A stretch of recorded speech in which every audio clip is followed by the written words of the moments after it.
Hello friends, ఈరోజు మనం ఒక సింపుల్ రెసిపీ ఆలుగడ్డ చుక్కకూర ఎలా తయారు చేసుకోవాలో చూద్దాము. ఫ్రై ఇది. ముందుగా మనం ఆలుగడ్డ ముక్కల్ని ఇలా సన్నగా మీకు ఇష్టమైన షేప్లో కట్ చేసి పెట్టుకోండి. కడిగి పెట్టుకోండి వాటర్లో వేసుకొని. చుక్కకూర ఒక 3 కట్టలు తీసుకోండి. జీలకర్ర 1 స్పూను, దీంట్లోనే రుచికి సరిపడా ఉప్పు కూడా తీసుకోండి. కరివేపాకు కొద్దిగా, దీంట్లోనే పసుపు కూడా 1 స్పూన్ తీసుకోండి.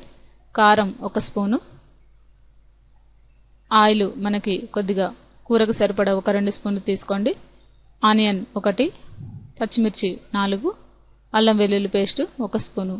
ముందుగా మనం కళాయి వేడి చేసుకుని దాంట్లో ఒక 2 స్పూన్లు కానీ లేదా ఒక 3 స్పూన్లు ఆయిల్ వేసుకోండి. దాంట్లోనే మనం తగినంత జీలకర్ర 1 స్పూన్ వేసుకున్నాము. ఇది కొద్దిగా వేగుతున్న టైంలోనే ఉల్లిపాయలు పచ్చిమిర్చి కూడా వేసుకొని ఒక 2 నిమిషాల పాటు దూరగా వేయించుకోవాలి.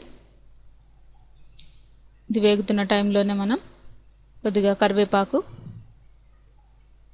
అలాగే దీంట్లో మనం ఇది వేగిన తర్వాత అల్లం వెల్లుల్లి పేస్ట్,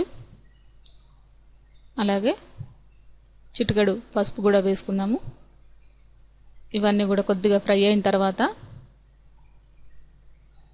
దీంట్లో మనం సన్నగా తరిగి పెట్టుకున్న ఆలుగడ్డ ముక్కల్ని వేసుకుందాము. మీకు ఇష్టమైన షేప్లో కట్ చేసుకోవచ్చు. ఇలాగే పొడవుగా కట్ చేయాలని ఏం లేదు, కాకపోతే మనకి సన్నగా కట్ చేసుకుంటే ఈ ఫ్రై త్వరగా వేగుతుంది మనకి. ఇప్పుడు మనకి ఇది ఫ్రై అయిపోయింది. దీంట్లో మనం చుక్కకూరని సన్నగా కట్ చేసి పెట్టుకున్నాం కదా, ఆ చుక్కకూరని వేసుకొని దీంట్లోనే తగినంత ఉప్పు కూడా వేసుకొని మనం దీన్ని కొద్దిగా ఫ్రై చేసుకుందాము. దీంట్లోనే మనం తగినంత కారం కూడా వేసుకోవాలి. 1 స్పూను, ఆల్రెడీ పచ్చిమిర్చి వేసాం కాబట్టి కారం కొద్దిగా చూసి వేసుకోండి.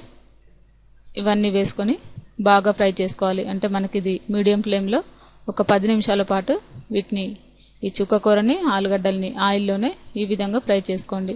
ఏమాత్రం కూడా వాటర్ వేసుకోకూడదు. ఇది మనకి ఫ్రై లాగానే ఉంటుంది, చక్కగా ఉంటుంది. సాంబార్లో కానీ, టమాటా చారులో కానీ, పచ్చి పులుసులో కానీ దేంట్లోకైనా బాగుంటుంది.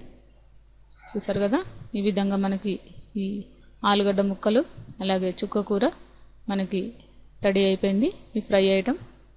లేదంటే మనం ఇలా డైరెక్ట్గా కూడా రోటీలో కానీ రైస్లో కానీ తీసుకోవచ్చు. ఎంతో రుచికరమైన ఈ చుక్కకూర ఆలుగడ్డ ఫ్రై మనకి రెడీ అయిపోయింది. ఈ రెసిపీ మీకు నచ్చినట్లయితే లైక్ చేయగలరు. ఈ రెసిపీని మీరు కూడా ట్రై చేసి చూడగలరు.